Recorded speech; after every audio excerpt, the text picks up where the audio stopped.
Welcome to Pune Jyoti classes. आज हम लोग अपनी UGC NET, JRF, HPSC assistant professor और अन्य राजकीय असिस्टेंट प्रोफेसर के लिए एग्ज़ाम में लगे महत्वपूर्ण निबंध की अगली श्रृंखला में हम लोग मेरे राम का मुकुट भीग रहा निबंध को देखेंगे, जिसके लेखक हैं विद्यानिवास मिश्र जी।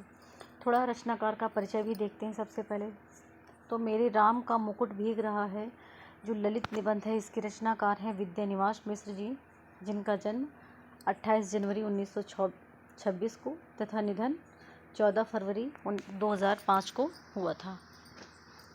विद्यानिवास मिश्र जी ललित निबंध की त्रयी में आते हैं। इनका ये जो मेरे राम का मुकुट भीग रहा है, इसका रचना काल है 1974 ईस्वी। निबंध संग्रह का नाम भी मेरे राम का मुकुट भीग रहा है और निबंध भी मेरे राम का मुकुट भीग रहा है। जन्म स्थान विद्यानिवास मिश्र जी का है पकड़डीहा ग्राम, उत्तर प्रदेश, यानी उत्तर प्रदेश के इस गांव में हुआ था। निबंध किस श्रेणी का है तो आत्मपरक ललित निबंध है। इस निबंध में रचनाकार ने अपने कुछ चीज़ें स्वगत कथन के माध्यम से और कुछ चीज़ें अपनी पत्नी को जोड़ के भी शेयर किया है कि समाज में कैसे एक माता पिता को चिंता होती है अपने बच्चों की, बच्चे उस बारे में क्या सोचते हैं, माता पिता अगर बच्चे नहीं लौटते हैं तो उनके बारे में कैसे उनके अनुभव होते हैं, उन चीज़ों को यहाँ पर बताया गया है। विद्यानिवास मिश्र जी के निबंध ललित निबंध की श्रेणी में आते हैं। प्रमुख निबंधों को हम लोग देखते हैं। निबंध संग्रह विद्यानिवास मिश्र जी के चितवन की छाँ, यह विद्यानिवास मिश्र जी का प्रथम निबंध संग्रह है। 1953 ईस्वी में लिखा था। कभी कभी यह क्वेश्चन बन जाता है कि विद्यानिवास मिश्र जी का प्रथम निबंध संग्रह है तो कौन सा है? चितवन की छाँ। फिर हल्दी धूप, कदम की फूली डाल, तुम चंदन हम पानी, आंगन का पंछी और बंजारा मन, मैंने सिल पहुँचाई, बसंत आ गया पर कोई उत्कंठा नहीं। सिर्फ बसंत आ गया निबंध अन्य रचनाकार का है। बसंत आ गया पर कोई उत्कंठा नहीं तो विद्यानिवास मिश्र जी का निबंध है। फिर जो 8वां निबंध है मेरे राम का मुकुट भीग रहा है, विद्यानिवास मिश्र। यहाँ पे इस संग्रह ये जितने भी लिखे हैं ये निबंध संग्रह हैं। हमारे सिलेबस में जो लगा है यूजीसी नेट के असिस्टेंट प्रोफेसर के सिलेबस में वो निबंध लगा है कि मेरे राम का मुकुट भीग रहा है। नेक्स्ट, परंपरा बंधन नहीं, कटीले तारों के आर पार, कौन तो फुलवा बिनन हारी, निज मुख मुकुर, तमाल के झरोखे से, अग्निरथ, अंगद की नियति, अस्मिता के लिए, गांव का मन, लागो रंग हारी, नैरंतर्य और चुनौती, भाव पुरुष कृष्ण, सो हम, जीवन अलभ्य है, जीवन सौभाग्य है, देश धर्म और साहित्य। विद्यानिवास मिश्र जी का देश धर्म और साहित्य निबंध लगभग पूछा जाता है, क्योंकि इसकी जो कोटेशन है कि देश धर्म और साहित्य, ये थोड़ा ललित निबंध से हटके लग रहा है। इनके सारे लगभग ललित निबंध ही इन्होंने लिखे हैं, लेकिन ये निबंध जैसे रामधारी सिंह दिनकर के निबंधों से मिलता जुलता प्रतीत होता है। जैसे वो इस तरह के संस्कृत संबंधी निबंध उन्होंने कई लिखे हैं। तो ये निबंध 1-2 बार एग्जाम में पूछा गया है। देश धर्म और साहित्य, नदी नारी और संस्कृत निबंध, फागुन द्विरे दिना। अगली कड़ी में देखते हैं थोड़ी सी जगह दे। फिर है रहीमन पानी राखिए। जैसे रहीमन पानी राखिए तो ये पंक्ति किसकी है? रहीमदास जी की है। यदि आ जाए रहीमन पानी राखिए निबंध किसका है तो विद्यानिवास मिश्र जी का। नेक्स्ट है व्यक्ति व्यंजना, बूंद मिले सागर में, पीपल के बहाने। नेक्स्ट है शिरीष की याद आई, और शिरीष के फूल निबंध किसका है? हजारी प्रसाद द्विवेदी जी का। गिर रहा है आज पानी, गांधी का करोड़ो यश। ये विद्यानिवास मिश्र जी के सभी निबंध संग्रह हैं जो लगभग हर एग्ज़ाम में पूछे यूजीसी नेट या हरियाणा असिस्टेंट प्रोफेसर या अन्य राज्य के असिस्टेंट प्रोफेसर में इसलिए पूछे जाते हैं क्योंकि विद्यानिवास मिश्र जी सिलेबस में लगे हुए हैं। हर रचनाकार के निबंध नहीं पूछते हैं हमेशा, लेकिन विद्यानिवास मिश्र जी हैं, हजारी प्रसाद द्विवेदी जी हैं, विवेक की राय हैं, इनके निबंध अक्सर पूछे जाते हैं। वो रचनाकार एग्ज़ाम की दृष्टि से ज़्यादा महत्वपूर्ण हो जाते हैं जो सिलेबस में लगे हुए हैं। आगे देखते हैं कुछ विद्यानिवास मिश्र जी के आलोचनात्मक ग्रंथ हैं, जिनमें से भारतीय चिंतन धारा 1995 में लिखा है, साहित्य का खुला आकाश 1996 में लिखा है, लोक और लोक का स्वर सन 2000 में, साहित्य के सरोकार 2007 में। फिर अन्य देखिए, हिंदी साहित्य का पुनरावलोकन यानी उसका दोबारा अवलोकन, तुलसीदास भक्ति प्रबंध का नया उत्कर्ष। नेक्स्ट है सपने कहाँ गए हैं, ये जो है स्वाधीनता संग्राम से संबंधित है। राधा माधव रंगरंगी, ये गीत गोविंद की व्याख्या यानी उसकी आलोचना की गई है कि इसमें क्या क्या खूबियाँ हैं, क्या क्या इसमें कमी रह गई है। कहानी संग्रह भ्रमरानंद का पचड़ा, यानी ये कहानी संग्रह जो भ्रमरानंद का पचड़ा नाम से लिखा है विद्यानिवास मिश्र जी ने। ये भ्रमरानंद नाम भी उनका एक उपनाम भी है विद्यानिवास मिश्र जी का। पत्र संग्रह भी इनका इसी नाम से कि भ्रमरानंद के पत्र। ललित निबंध की त्रयी काफ़ी इंपॉर्टेंट हो जाती है, जैसे एसपीडी यहाँ पे शॉर्ट फॉर्म में लिख दिया गया है, मतलब हजारी प्रसाद द्विवेदी जी, कुबेरनाथ राय, विद्यानिवास मिश्र जी।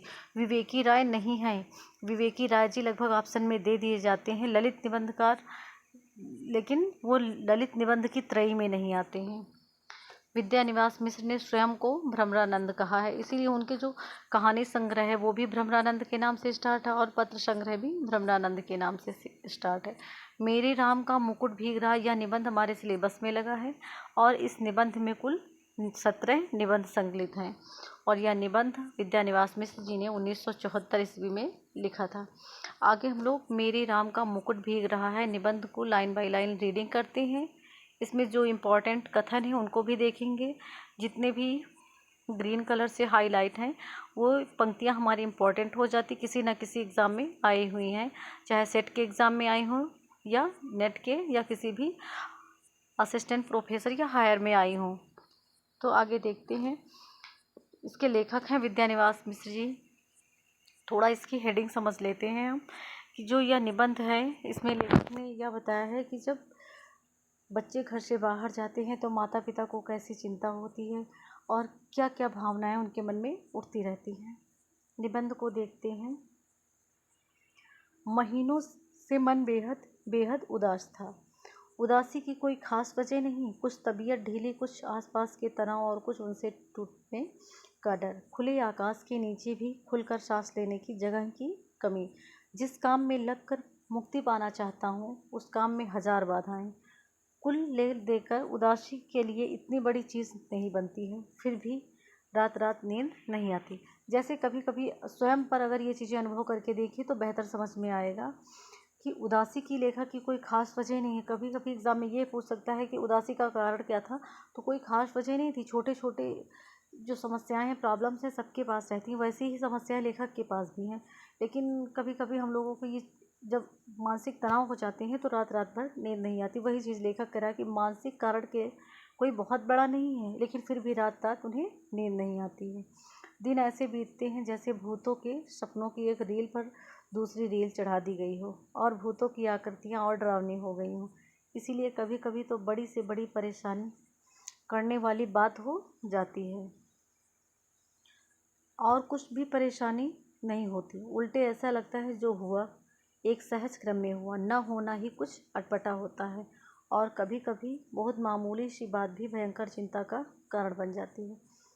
अभी 2-3 रात पहले मेरे एक साथी संगीत कार्यक्रम सुनने के लिए 9 बजे रात गए थे। ये इम्पोर्टेंट हेडिंग है, ये कोटेशन काफ़ी इम्पोर्टेंट है, क्योंकि एक बार यूजीसी नेट में ये भी पूछा गया था कि जो मेरे राम का मुकुट भीग रहा है निबंध में जो लेखक के साथी थे वह कार्यक्रम सुनने कितने बजे गए थे, तो 9 बजे। और एक बार पूछा था कि इस कार्यक्रम में कुल कितने लोग गए थे, तो अभी हम लोग देखते हैं आगे कुल कितने लोग गए थे। साथ में जाने के लिए मेरे एक चिरंजीव ने और मेरी एक मेहमान महानगरीय वातावरण में पली कन्या ने अनुमति मांगी। तो हमें यही फील हो रहा है कि एक चिरंजीवी और एक मेहमान जो कन्या थी, कन्या का क्या नाम था, कृष्णा नाम था, तो वह क्या गए थे, एक संगीत के कार्यक्रम में गए थे। लेकिन यहाँ पे लेखक ये भी बता, अभी 2-3 रात पहले मेरे एक साथी तो लेखक का एक साथी था, एक चिरंजीव उनके पुत्र स्वयं गए थे और एक मेहमान कन्या गई थी, तो कुल 3 लोग गए थे। तो यही क्वेश्चन आया था कि कुल कितने लोग संगीत कार्यक्रम में गए थे।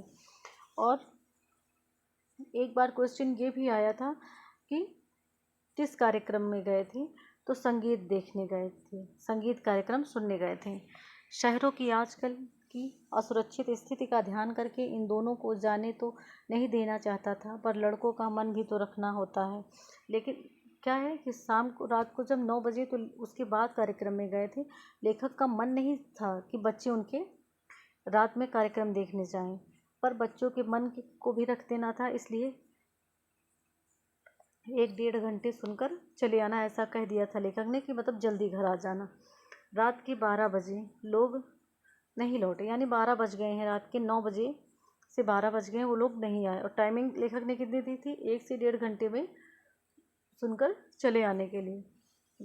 गृहिणी बहुत उद्विग्न हुई, झल्लाएं साथ में गए, मित्र पर नाराज होने के लिए संकल्प बोलने लगी। इतने में जोर की बारिश आई, छत से बिस्तर समेटकर कमरे में आया। गृहिणी को समझाया, बारिश थमेगी, आ जाएंगे। संगीत में मन लग जाता है तो उठने की तबीयत नहीं होती, तुम सो जाओ, ऐसे बच्चे नहीं हैं। पत्नी किसी तरह शांत होकर सो गई, पर मैं अकुला उठा। बारिश निकल गई, ये लोग नहीं आए। लेखक कह रहे थे अपनी पत्नी से कि बारिश हो रही थी उस दिन, तो बता रहे हैं कि बारिश निकल जाएगी तो बच्चे आ जाएंगे।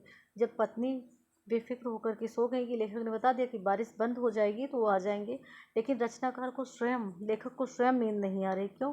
क्योंकि उनको चिंता है कि पत्नी को तो किसी तरह टाल के हमने सुला दिया, लेकिन बच्चे बाहर हैं, इस चीज़ की चिंता निश्चिंत होकर के लेखक नहीं सो सकते हैं। बरामदे में कुर्सी लगाकर राह जोहने लगे, यानी देखने लगे। दूर कोई भी आहट होती तो उदग्र होकर फाटक की ओर देखने लगता। रह रहकर बिजली चमक जाती थी और सड़क डिप जाती थी, पर सामने की सड़क पर कोई रिक्शा नहीं, कोई चिरई का पोत नहीं। एकाएक कई दिनों से मन में उमड़ती घुमड़ती पंक्तियाँ गूंज गईं। मोरे राम के भीगे मुकुटवा, लक्ष्मण के पटुकवा, मोरे सीता के भीजे सिनुरवा, त राम घर लौटी हैं। यहाँ पे एक चीज़ इंपॉर्टेंट हो जाती है, जैसे कभी कभी क्वेश्चन 1-2 बार बने हैं, जैसे सीता का सिंदूरवा और राम का मुकुटवा और लक्ष्मण का पटुकवा। तो ये पूछ लेता है कि किसका क्या भीज रहा था, कि लक्ष्मण का क्या भीज रहा था। अगर ये पंक्तियाँ याद है तो हमें लगता है पटुकवा, अन्यथा ये शब्द मुझे थोड़ा सबको जैसे उटपटांग लगता है कि ये नहीं भीग सकता, लक्ष्मण का धनुष बाण है, कुछ और भीग सकता है अगर नहीं पढ़े हैं। तो ये चीज़ें ध्यान रखना कि राम का मुकुट भीग रहा था, लक्ष्मण का पटुकवा यानी पटुकवा भीग रहा था, और सीता का सिंदूर भीग रहा था। मेरे राम का मुकुट भीग रहा होगा, और जो लक्ष्मण दुपट्टा ये थे वो भीग रहा होगा। मेरी सीता की मांग का सिंदूर भीग रहा होगा। मेरे राम घर लौट आते। तो लेखक ये गीत गुनगुना रहे हैं। बचपन में दादी नानी जाते पर वह गीत गाती थी। मेरे घर से बाहर जाने पर, विदेश में रहने पर वे यही गीत विहल होकर गाती और लौटने पर कहती, मेरे लाल को कैसा वनवास मिला था। लेखक कहते हैं कि जब मैं बाहर जाता था कहीं, तो दादी लोग, उनकी माता लोग जो थी, नानी लोग थी, यही गीत गाती। कौन सा? मेरे राम का भीगे मुकुटवा। तो जब लेखक भी बाहर जाते तो गाती, और जब वापस आते तो कहती थी, मेरे लाल को कैसा वनवास मिला था। जब मुझे दादी नानी की इस आकुलता पर हंसी भी आती, गीत का स्वर बड़ा मीठा लगता, हाँ तब उसका दर्द नहीं छूता, पर इस प्रतीक्षा में एकाएक उनका दर्द उस ढलती रात में उभर गया, और सोचने लगा, आने वाली पीढ़ी पिछली पीढ़ी की ममता की पीढ़ी नहीं समझ पाती, और पिछली पीढ़ी अपनी संतान के संभावित संकट की कल्पना मात्र से उद्विग्न हो जाती है, यानी दुखी हो जाती है। मन में यह प्रतीत ही नहीं होती कि अब संतान समर्थ है बड़े से बड़ा संकट झेल लेगी। ये लाइन इम्पॉर्टेंट है। ये जो ग्रीन कलर से हाईलाइट है, बार बार मन को समझाने की कोशिश करता। लड़की दिल्ली विश्वविद्यालय के एक कॉलेज में पढ़ाती है। लड़का संकट बोध की कविता लिखता है, पर लड़की का ख्याल आते ही दुश्चिंता होती है। गली में जाने कैसे तत्व रहते हैं, यानी कैसे तत्व कि समाज में कुछ नकारात्मक लोग भी रहते हैं और सकारात्मक सोच वाले लोग भी रहते हैं। कैसे तत्व का तात्पर्य यहाँ लेखक का यह है कि जो नकारात्मक प्रवृत्ति के लोग होते हैं, उन्हीं से लोगों को डर लगा रहता है। जिस पर लेखक जब लड़की का या उस कन्या का ख्याल करते तो उन्हें और भी अधिक चिंता होने लगती। यहाँ पे एक क्वेश्चन इंपॉर्टेंट ये बनता है कि लड़की कहाँ पढ़ाती थी, तो दिल्ली विश्वविद्यालय में, और लड़का का क्या पेशा था या क्या करता था, तो संकट बोध की कविताएं लिखता था।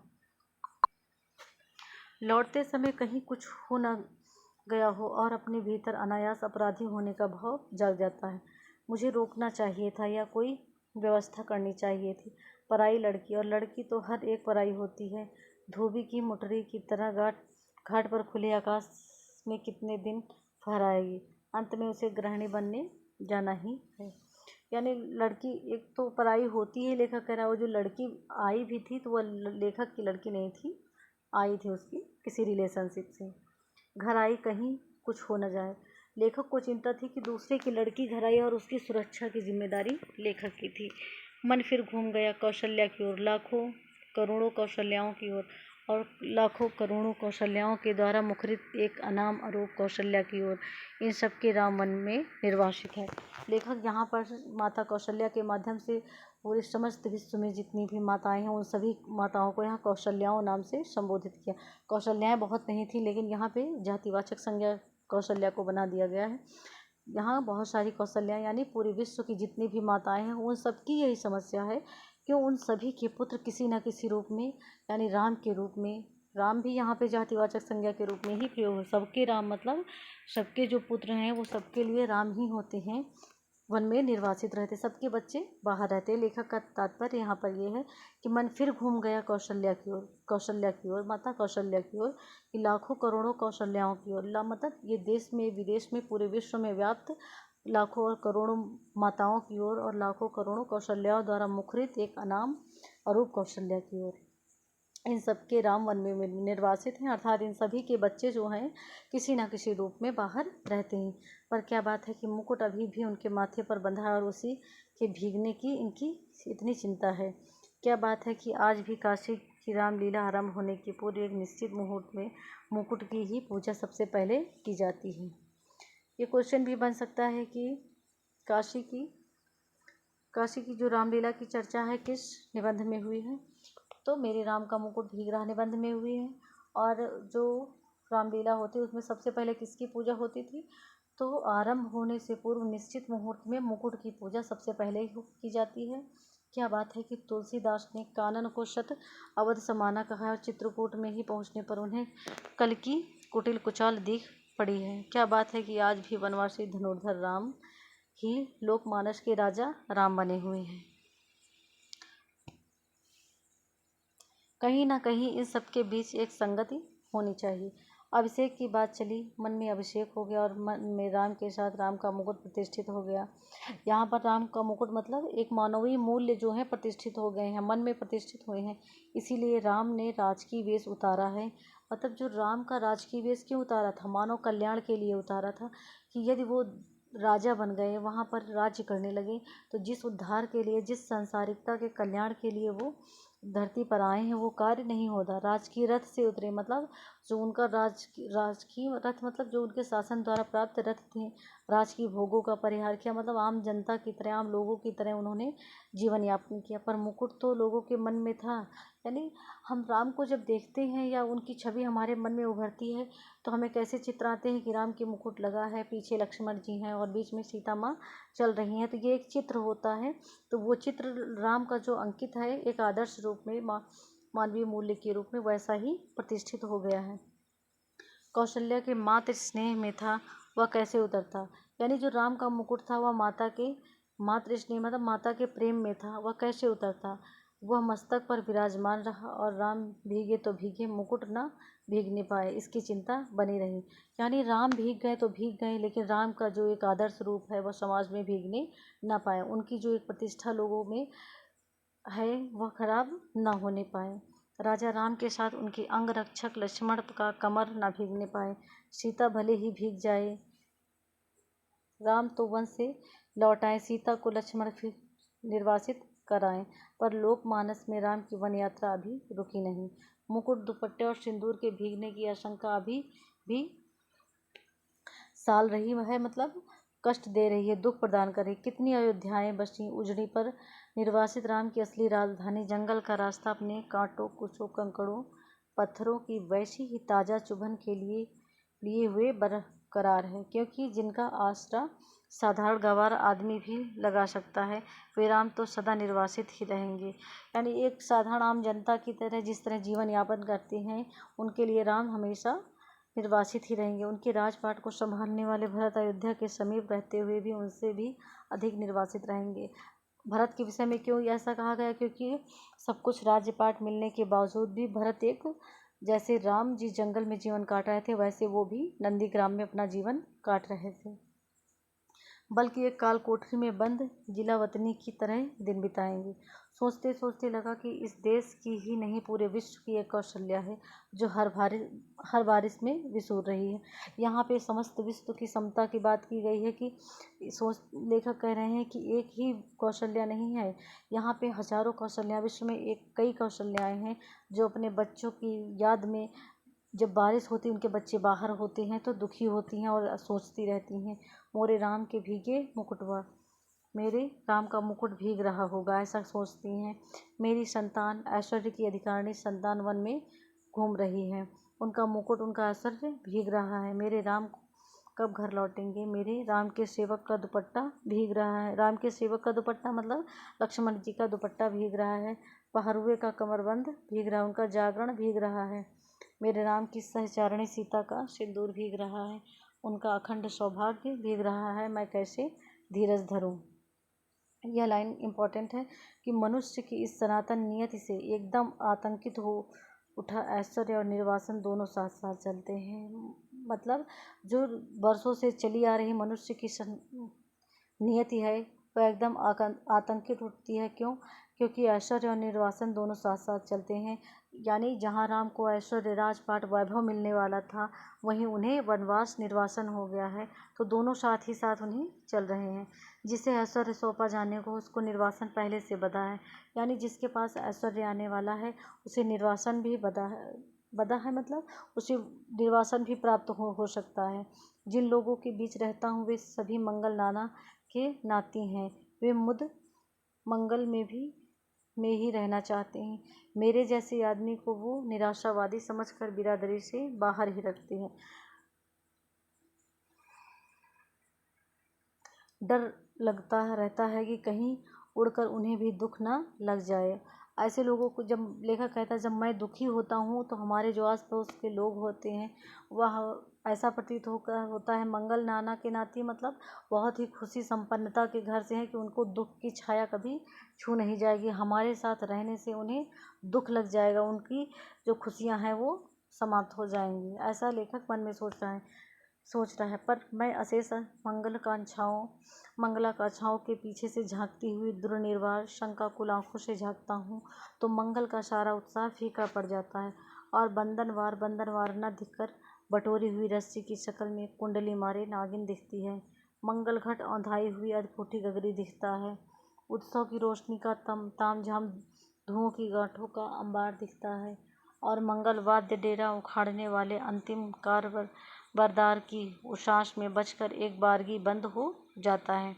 यहाँ फिर एक पंक्ति है या रामचरितमानस से पंक्ति है कि लागत अवध भयावह भारी, मानहु काल राति अंधियारी, घोर जंतु सम पुर नर नारी, डरपहि एक निहारी।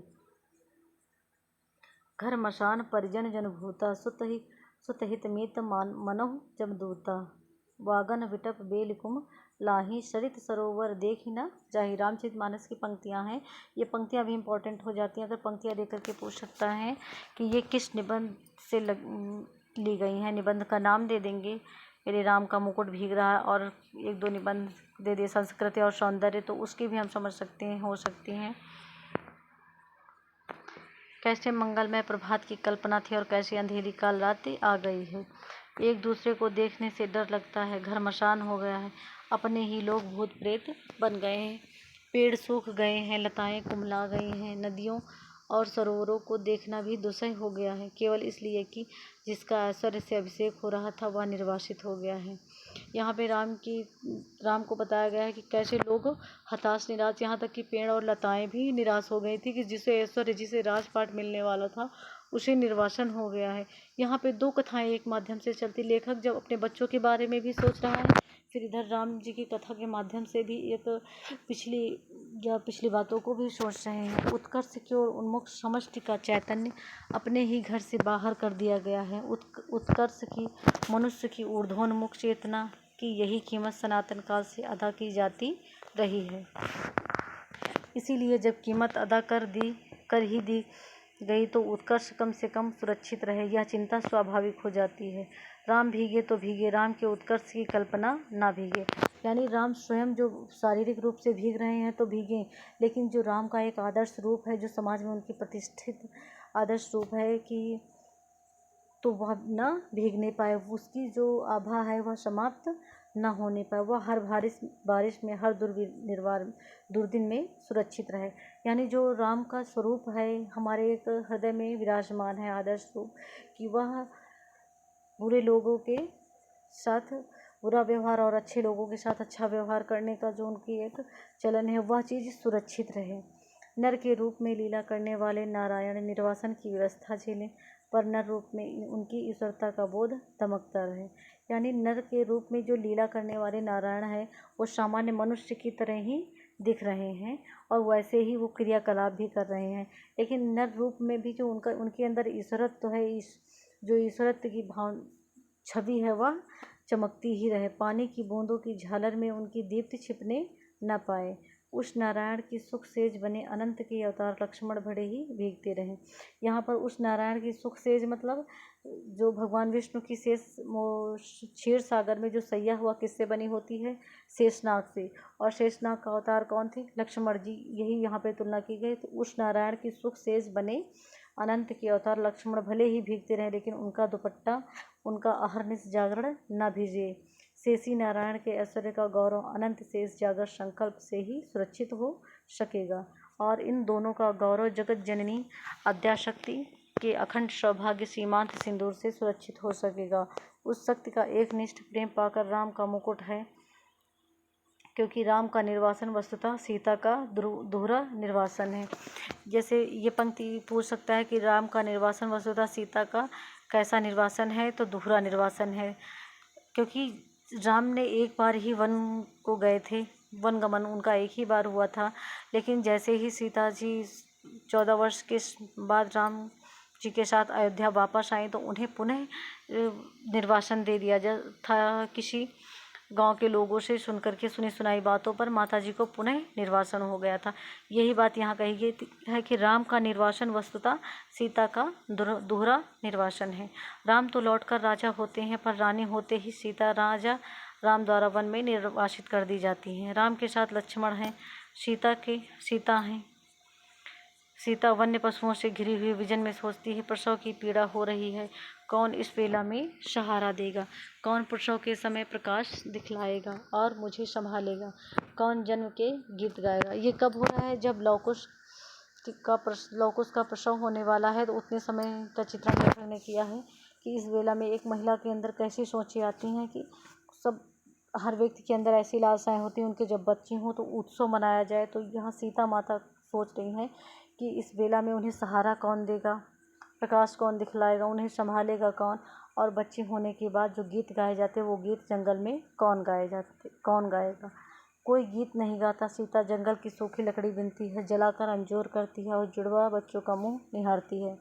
जुड़वा बच्चे कौन थे? लव और कुश। ये नेक्स्ट नीचे जो ग्रीन कलर से हाईलाइट है, इम्पॉर्टेंट है कि दूध की तरह अपमान की ज्वाला में चित्त कूद पड़ने के लिए उफनता है।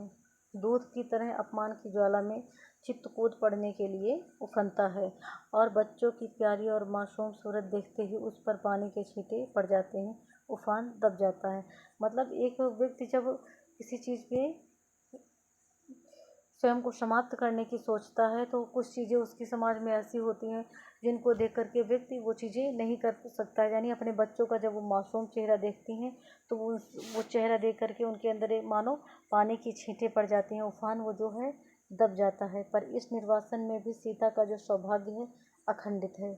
वह राम के मुकुट को तब भी प्रमाणित करता है। मुकुटधारी राम को निर्वासन से भी बड़ी व्यथा देता है, और एक बार और अयोध्या जंगल बन जाती है।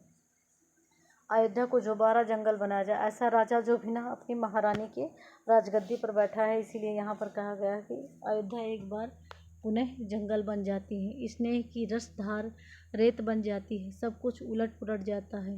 भवभूति के शब्दों में पहचान की बस एक निशानी बच रहती है, दूर ऊंचे खड़े तटस्थ पहाड़, राजमुकुट में जड़े हीरो की चमक के सैकड़ों शिखर, एकदम कठोर, तीखे और निर्मम।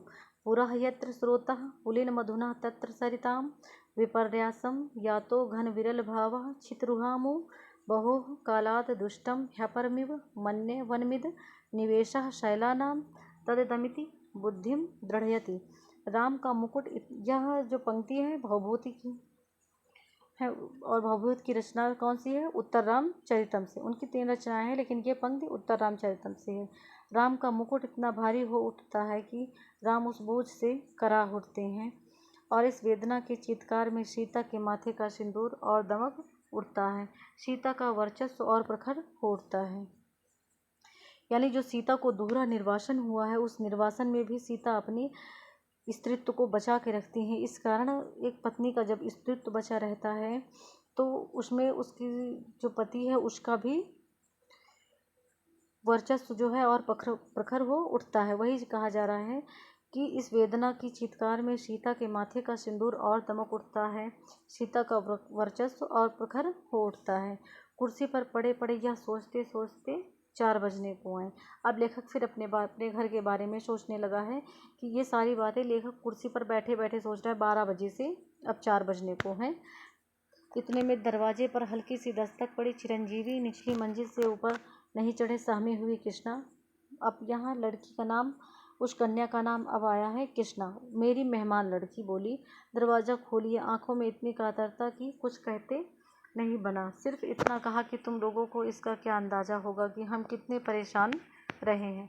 भोजन दूध धरा रह गया, किसी ने भी छुआ नहीं। मुंह ढाँपकर सोने का बहाना शुरू हुआ।